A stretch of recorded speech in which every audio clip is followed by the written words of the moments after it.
हम्म, आज के इस गहन विश्लेषण में हम एआई की एक ऐसी खामी पर बात करने जा रहे हैं जो जो सतह पर शायद एक मामूली तकनीकी ग्लिच लगे, हाँ, लेकिन गहराई में जाने पर इसके परिणाम बेहद खौफनाक हो सकते हैं। मतलब कल्पना करना अजीब लगता है कि एक एआई कुछ ही सेकंड में शेक्सपियर के स्तर की शानदार कविताएं लिख सकता है बिल्कुल। और जटिल कोडिंग भी चुटकियों में कर सकता है। हाँ, लेकिन वही एआई एक डॉक्टर को गलत दवा की खुराक बता दे या किसी ऑडिटर को पूरी तरह से गलत वित्तीय आंकड़े दे दे, वो भी पूरे आत्मविश्वास के साथ। और यही सबसे बड़ा खतरा है। सही कहा।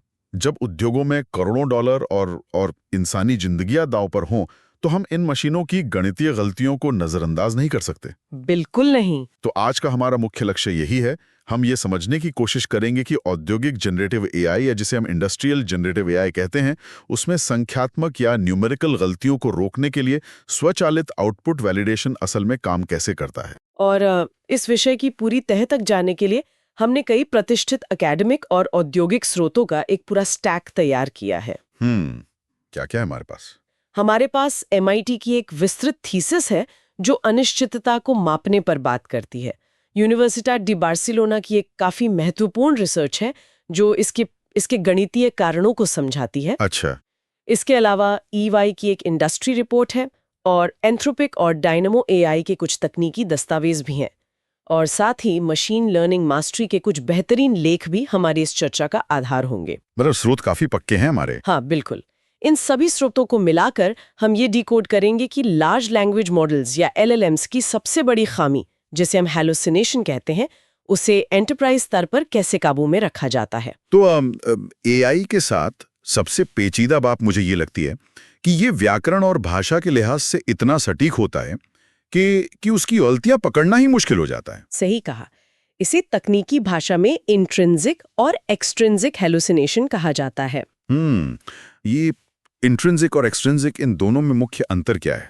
देखिए, इंट्रिंसिक हैलुसिनेशन में AI दिए गए स्रोत के तथ्यों को ही गलत तरीके से पढ़ता है। जैसे मान लीजिए किसी रिपोर्ट में लिखा है कि रेवेन्यू 20% बढ़ा और AI उसे 30% बता दे। ओहो, मतलब जानकारी सामने है फिर भी गलत पढ़ लिया। हाँ, और दूसरी तरफ एक्सट्रिंसिक हैलुसिनेशन में वो ऐसी नई जानकारी ही गढ़ लेता है जिसका स्रोत में कोई जिक्र ही नहीं होता। हवा से बातें बना लेना। बिल्कुल।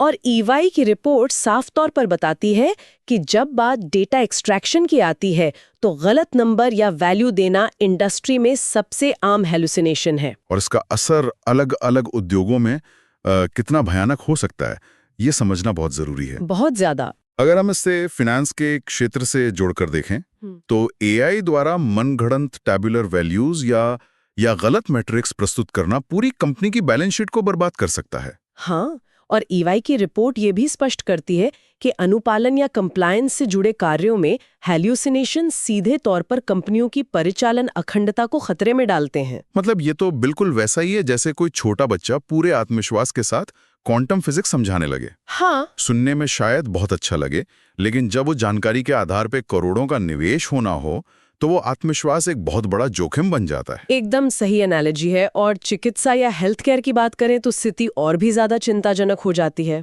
स्टैनफोर्ड के शोधकर्ताओं के एक अध्ययन में पाया गया कि जब इंटरनेट एक्सेस वाले GPT-4 जैसे एडवांस्ड मॉडल का मेडिकल सवालों पर परीक्षण किया गया तो उसने लगभग 1/3 मामलों में ऐसे क्लिनिकल दावे किए जिनका कोई वैज्ञानिक आधार ही नहीं था। 1/3 ये तो बहुत बड़ा नंबर है। हाँ, अब सोचिए, क्लिनिकल डेटा या दवा के दिशा निर्देशों में एक गलत दशमलव का मतलब है सीधे तौर पर मरीज की जान को खतरा। बाप रे। ऐसी स्थिति में FDA जैसे नियामक निकाय कभी भी ये बहाना स्वीकार नहीं करेंगे कि AI ने ऐसा कहा था इसलिए हमने ये दवा दे दी। कंस्ट्रक्शन और आर्किटेक्चर जैसे क्षेत्रों में भी ये एक छिपा हुआ लेकिन बहुत बड़ा खतरा है। मुस्तफा अल मौसावी के शोध का संदर्भ लें तो अगर AI किसी दीवार की फायर रेटिंग या खिड़की के तनाव सहने की क्षमता की गलत गणना करता है तो ये सीधे सुरक्षा से जुड़ा मुद्दा बन जाता है। बिल्कुल। एक AI बड़ी आसानी से ये सुझाव दे सकता है कि कोई डिजाइन एकदम परफेक्ट है। हाँ, लेकिन अगर वो बिल्डिंग कोड्स के साथ असंगत है तो ये एक बड़ी संरचनात्मक विफलता यानी सीधे बिल्डिंग के ढहने का कारण बन सकता है। सही बात है। तो इन सब उदाहरणों को सुनकर एक स्वाभाविक सवाल मन में आता है, मतलब इतने अरबों डॉलर्स इस तकनीक पर खर्च हो रहे हैं, दुनिया के सबसे बेहतरीन इंजीनियर्स इस पर दिन रात काम कर रहे हैं, तो क्या हम एआई की इस आदत को कोडिंग के जरिए पूरी तरह से खत्म नहीं कर सकते? क्या इस बग को फिक्स करना इतना मुश्किल है? यहीं पर विज्ञान हमें बहुत ही कड़वी सच्चाई से रूबरू कराता है। अच्छा। 2024 में जो एट ऑल द्वारा की गई एक रिसर्च आई थी जिसने जिसने इस पूरी बहस का नजरिया ही बदल दिया है। वो कैसे? उन्होंने कंप्यूटेबिलिटी थ्योरी और डायगोनलाइजेशन आर्ग्यूमेंट का उपयोग करके ये गणितीय रूप से सिद्ध कर दिया है कि किसी भी लार्ज लैंग्वेज मॉडल में हल्यूसिनेशन अपरिहार्य है। अपरिहार्य मतलब इसे टाला नहीं जा सकता, ये इनएविटेबल है। रुकिए, ये डायगोनलाइजेशन आर्गुमेंट थोड़ा तकनीकी लग रहा है, इसे थोड़ा आसान भाषा में डिकोड करते हैं। जरूर, इसे एक क्लासिक पैराडॉक्स के जरिए समझा जा सकता है। मान लीजिए एक लाइब्रेरी में एक ऐसा विशेष कैटलॉग है जिसमें केवल उन सभी किताबों की सूची है जो खुद को अपनी सूची में शामिल नहीं करती। ठीक है। अब सवाल ये है कि क्या ये विशेष कैटलॉग खुद का नाम अपनी सूची में लिखेगा? अगर वो अपना नाम लिखता है तो वो नियम तोड़ देता है। बिल्कुल। और अगर वो अपना नाम नहीं लिखता तो उसे नियम के अनुसार अपना नाम लिखना चाहिए। अरे हाँ, ये तो एक लूप बन गया। हाँ, और एआई मॉडल्स भी भाषा और तर्क के इसी तरह के गणितीय जाल में फंस जाते हैं। अच्छा। जब एक मॉडल नेक्स्ट टोकन प्रिडिक्शन यानी केवल पिछले शब्दों के आधार पर अगले शब्द का अनुमान लगाने का काम करता है, तो कुछ ऐसे सवाल या स्थितियां हमेशा होंगी जिन्हें वो सही तरीके से प्रोसेस नहीं कर पाएगा। और जब प्रोसेस नहीं कर पाएगा तो वो कुछ न कुछ गढ़ लेगा। बिल्कुल सही। इसका सीधा सा मतलब ये हुआ कि हेलुसिनेशन कोई ऐसा बग नहीं है जिसे एक सॉफ्टवेयर अपडेट से रातों रात ठीक किया जा सके। एकदम सही। यूनिवर्सिटी डी बार्सिलोना की रिसर्च भी बिल्कुल इसी बात का समर्थन करती है। वो रिपोर्ट इसे एक त्रुटि मानने के बजाय वर्तमान एआई तकनीक का एक डिजाइन कंस्ट्रेंट मानती है। यह एआई के आर्किटेक्चर की डीएनए में मौजूद है। तो जब किसी बीमारी को जड़ से खत्म करना गणितीय रूप से असंभव हो तो रणनीति बदलनी पड़ती है। हाँ, फोकस उसे क्योर करने से हटकर उसे कंट्रोल करने पर आ जाता है। और यहीं पर स्वचालित आउटपुट वैलिडेशन जैसे मैकेनिज्म पूरी कहानी में एंट्री लेते हैं। बिल्कुल। और इसका एक बहुत ही शानदार और कारगर तरीका है न्यूरोसिम्बॉलिक एआई और गार्ड रेल्स का इस्तेमाल करना। न्यूरोसिम्बॉलिक एआई, ये नाम सुनने में किसी साइफाई फिल्म जैसा लगता है। हाँ, लगता तो है। लेकिन असल में ये दो अलग अलग दुनियाओं को मिलाने का काम करता है।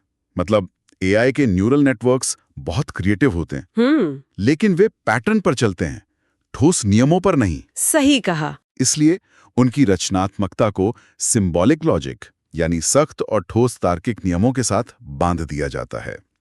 उदाहरण के लिए Amazon Bedrock का LLM गार्डरेल्स फीचर इसी सिद्धांत पर काम करता है। इस गार्डरेल सिस्टम को एआई के ऊपर बैठे एक अदृश्य बाउंसर की तरह समझा जा सकता है। बाउंसर दिलचस्प है। हाँ, Amazon Bedrock का यह सिस्टम मॉडल के आउटपुट की स्वचालित रीजनिंग करता है।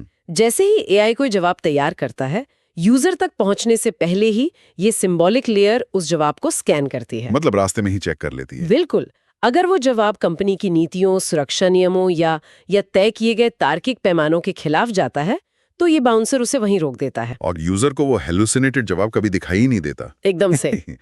और जब बात विशुद्ध रूप से संख्याओं और गणित की आती है, तो ईवाई के ढांचे ने एक और बेहतरीन तरीका अपनाया है, जिसे डिटर्मिनिस्टिक न्यूमेरिक वैलिडेशन कहते हैं। हाँ, हल मत करवाओ। बिल्कुल, उसे कैलकुलेटर मत बनाओ। सही बात है। एआई से केवल डेटा निकालने का काम लिया जाता है और फिर उस डेटा को डिटर्मिनिस्टिक टूल्स जैसे कि पारंपरिक कैलकुलेटर या पाइथन के स्प्रेडशीट लॉजिक के माध्यम से दोबारा कैलकुलेट करके वैलिडेट किया जाता है। इस पाइपलाइन को थोड़ा और गहराई से समझते हैं। हाँ, बताइए। मान लीजिए एआई ने किसी लंबी चौड़ी वित्तीय रिपोर्ट से कंपनी का कुल रेवेन्यू और खर्च निकाला। ठीक है। एआई खुद ये तय नहीं करेगा कि प्रॉफिट कितना हुआ। एआई सिर्फ रेवेन्यू और खर्च के आंकड़े निकाल के एक बाहरी स्क्रिप्ट को दे देगा। वो स्क्रिप्ट पारंपरिक तरीके से दोनों को घटाएगी और प्रॉफिट तय करेगी। इस प्रक्रिया में कंटेक्स्ट फ्री ग्रामर या जिसे हम CFG कहते हैं, उसका उपयोग भी एक गेम चेंजर साबित हो रहा है। CFG कैसे मदद करता है इसमें? EY की रिपोर्ट विस्तार से बताती है कि कैसे CFG ये सुनिश्चित करते हैं कि एआई का आउटपुट एक निश्चित और सख्त ढांचे के बाहर जा ही ना सके। इसका एक बहुत ही व्यावहारिक उदाहरण हम इनवॉइस प्रोसेसिंग में देख सकते हैं। हाँ, बिल्कुल। जब एआई किसी इनवॉइस से डेटा निकालता है तो सीएफजी ये बाध्य करता है कि उसका अंतिम आउटपुट सिर्फ और सिर्फ एक सही जेसन फॉर्मेट में ही होना चाहिए। उस जेसन फॉर्मेट में इनवॉइस अमाउंट, क्वांटिटी और कॉस्ट जैसे फील्ड्स पहले से तय होते हैं। एआई को बस उन खाली जगहों को भरना होता है। और इस सख्त सांचे का सबसे बड़ा फायदा ये होता है कि सिंटैक्स की गलतियां पूरी तरह से शून्य हो जाती हैं। मतलब वो अपनी मर्जी से कुछ नया नहीं जोड़ सकता? बिल्कुल नहीं। एआई को पता होता है कि उसे किस फॉर्मेट में बात करनी है, इसलिए वह विषय से भटककर कोई नई कहानी नहीं गढ़ सकता। अगर वो जेसन के तय फॉर्मेट से एक कॉमा भी इधर-उधर करता है तो सिस्टम उस आउटपुट को तुरंत रिजेक्ट कर देता है। ये बाहरी चेकर्स तो ठीक है, लेकिन क्या एआई खुद अपनी गलतियों को पहचानने में सक्षम हो रहा है? ये एक बहुत ही महत्वपूर्ण सवाल है, क्योंकि इसे सेल्फ चेकिंग कहा जाता है और MIT की थीसिस में इस पर बहुत ही दिलचस्प जानकारी दी गई है। हाँ। इसमें सबसे अहम कॉन्सेप्ट है अनिश्चितता का मापन, जिसे अनसर्टेनिटी क्वांटिफिकेशन या UQ कहते हैं। मतलब जब एआई कोई जवाब देता है तो क्या उसे अंदर ही अंदर खुद पर शक है, और अगर है तो इसे कैसे मापा जाए? इसे मापने के लिए टोकन लेवल प्रोबेबिलिटी और सिमेंटिक एंट्रोपी का सहारा लिया जाता है। ये सिमेंटिक एंट्रोपी क्या होती है? सिमेंटिक एंट्रोपी को समझना बहुत रोचक है। मान लीजिए एआई से एक सवाल पूछा गया और बैकग्राउंड में वही सवाल उससे 10 अलग-अलग तरीकों से पूछा गया। ठीक है। अगर वो हर बार अलग-अलग शब्दों का इस्तेमाल करके भी एक ही अर्थ वाला जवाब दे रहा है तो इसका मतलब है कि उसकी सिमेंटिक एंट्रोपी कम है। अच्छा। और वो अपने जवाब को लेकर आश्वस्त है। लेकिन अगर हर बार उसके जवाब का मूल अर्थ ही बदल रहा है तो इसका सीधा अर्थ है कि वो हवा में तीर चला रहा है। कमाल है। और MIT थीसिस में LM पॉलीग्राफ जैसे टूल्स का भी जिक्र है जो बैकग्राउंड में यही काम करते हैं। हाँ। वे ये जांचते हैं कि क्या मॉडल सिर्फ गेस कर रहा है। मतलब किसी भी इंसान के लिए जब वो एआई का उपयोग अपने महत्वपूर्ण टैक्स डॉक्यूमेंट्स या कानूनी दस्तावेजों को समराइज करने के लिए कर रहा हो तो यह जानना बहुत जरूरी है कि पर्दे के पीछे ये अनिश्चितता मापने वाले टूल्स काम कर रहे हैं। बिल्कुल। और अगर यह अनिश्चितता एक तय सीमा से अधिक हो जाती है तो सिस्टम एब्सटेंशन पॉलिसी लागू कर देता है। और एब्सटेंशन पॉलिसी का सीधा सा मतलब है हार मान लेना, लेकिन एक अच्छे तरीके से। ग्रेसफुली। हाँ। उच्च जोखिम वाले औद्योगिक कार्यों में आत्मविश्वास के साथ गलत जानकारी देने से कहीं बेहतर है विनम्रता से ये कहना कि मुझे नहीं पता, या फिर उस काम को किसी इंसान के पास रिव्यू के लिए भेज देना। बिल्कुल। खुद को जांचने की इसी कड़ी में एक और बेहतरीन रिसर्च है T3 फ्रेमवर्क की। T3? इसका पूरा नाम है थिंक ट्वाइस बिफोर ट्रस्टिंग, यानी भरोसा करने से पहले 2 बार सोचें। ये T3 फ्रेमवर्क काम कैसे करता है? ये एआई के भीतर एक तरह का आंतरिक संवाद या इंटरनल मोनोलॉग पैदा करता है। यह मॉडल को तुरंत जवाब देने से रोकता है। पहले ये एआई को एक साथ कई संभावित जवाब तैयार करने के लिए कहता है। मतलब एक ही सवाल के कई जवाब? हाँ। फिर एआई खुद ही एक आलोचक की तरह उन विकल्पों की समीक्षा करता है, उनके पीछे के तर्कों का विश्लेषण करता है और अंत में सबसे भरोसेमंद जवाब को यूजर के सामने पेश करता है। बहुत खूब। सेल्फ कंसिस्टेंसी को मापने के लिए सेल्फ चेक GPT जैसे टूल्स भी इसी सोच पर आधारित है ना? बिल्कुल। आंतरिक संवाद और सेल्फ चेकिंग बहुत प्रभावी हैं, लेकिन केवल एआई के खुद के ज्ञान पर निर्भर रहना पर्याप्त नहीं है। हाँ, क्योंकि वो ज्ञान आउटडेटेड भी तो हो सकता है। वही बात है, खासकर तब जब वो ज्ञान सीमित हो। यहीं पर एक्सटर्नल ग्राउंडिंग की जरूरत पड़ती है।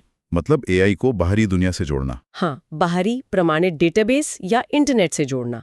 रैग यानी रिट्रीवल ऑगमेंटेड जनरेशन और नॉलेज ग्राफ्स इसी दिशा में काम करते हैं। और इस बाहरी ज्ञान को शामिल करने की प्रक्रिया में रार फ्रेमवर्क यानी रिसर्च एंड रिवीजन फ्रेमवर्क एक बहुत ही शक्तिशाली टूल है। रार का काम करने का तरीका किसी इंसानी रिसर्चर जैसा ही है। वो कैसे? ये सबसे पहले मॉडल द्वारा जनरेट किए गए टेक्स्ट को लेता है और उसमें से सभी दावों को, क्लेम्स को अलग निकालता है। ठीक है। फिर वो बैकग्राउंड में सर्च इंजन या बाहरी डेटाबेस में जाकर उन दावों के लिए सबूत खोजता है। अगर उसे लगता है कि एआई ने शुरुआत में कुछ गलत बोला था तो वो पोस्ट एडिटिंग के जरिए उन गलतियों को सुधारता है। और सबसे जरूरी बात, सही जानकारी के साथ साइटेशन या लिंक भी जोड़ देता है। बिल्कुल। और जब हम मेडिकल ग्रेड एआई की बात करते हैं, जहां दाव पर सीधे तौर पर इंसानी जिंदगी होती है, वहां ये साइटेशन और भी ज्यादा सख्त हो जाता है।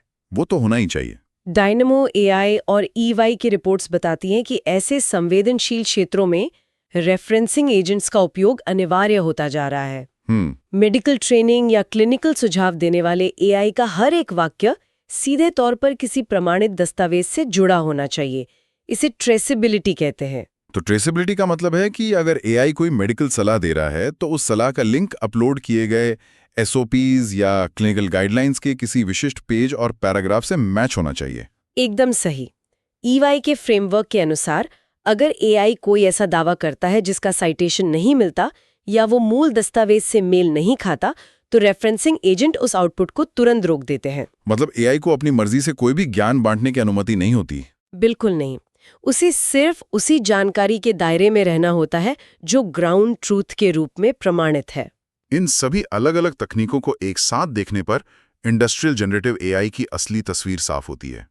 मतलब हम एआई से केवल रचनात्मकता की उम्मीद नहीं कर रहे हैं, बल्कि अत्यधिक सटीकता की मांग कर रहे हैं। हाँ। जब guard rails, CFG, deterministic calculators, अनिश्चितता मापन और रेफरेंसिंग एजेंट्स को एक साथ मिला दिया जाता है तो एक डिफेंस इन डेप्थ रणनीति तैयार होती है। और ये एक ऐसी सुरक्षा प्रणाली है जहां अगर एक परत से कोई हेलुसिनेशन बचकर निकल भी जाए तो दूसरी या तीसरी परत उसे यूजर तक पहुंचने से पहले ही दबोच लेती है। बिल्कुल।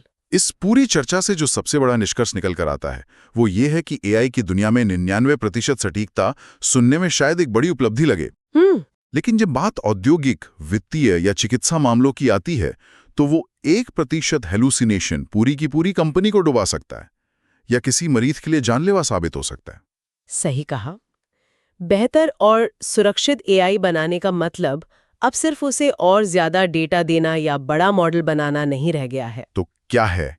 ज्ञान का असली मूल्य तभी है जब वो पूरी तरह से विश्वसनीय हो और उसे बिना किसी झिझक के लागू किया जा सके। भविष्य के सुरक्षित एआई का मतलब है उसके आउटपुट के चारों ओर सीएफजी, न्यूरो सिंबॉलिक लॉजिक और रेफरेंसिंग एजेंट्स जैसे बेहद कड़े और स्मार्ट पहरेदार बिठाना। क्योंकि हेलुसिनेशन को गणितीय रूप से पूरी तरह खत्म नहीं किया जा सकता। हाँ, इसलिए पूरा दारोमदार इन स्वचालित आउटपुट वैलिडेशन सिस्टम्स पर ही टिका है। बिल्कुल। और यहीं से एक ऐसा विचार जन्म लेता है जो इस पूरी तकनीक के भविष्य पर एक बड़ा सवालिया निशान लगाता है। वो क्या? देखिए, ये स्पष्ट हो चुका है कि मुख्य एआई मॉडल हमेशा हेलुसिनेट करेंगे। हाँ। स्वचालित एआई चेकर्स और गार्डरेल्स पर निर्भर होते जा रहे हैं। सही बात है। लेकिन क्या होगा अगर कल को ये चेकर मॉडल्स ही हेलुसिनेट करने लगें? ये तो एक अंतहीन लूप बन जाएगा। बिल्कुल। अगर सुरक्षा करने वाले पहरेदार ही गलतियां करने लगें तो उन पहरेदारों पर पहरा कौन रखेगा? भविष्य में सच्चाई तय करने की असली ताकत किसके पास होगी? मुख्य एआई के पास या उन चेकर मॉडल्स के पास जो उसे नियंत्रित करते हैं? इस विचार पर जरूर सोचा जाना चाहिए।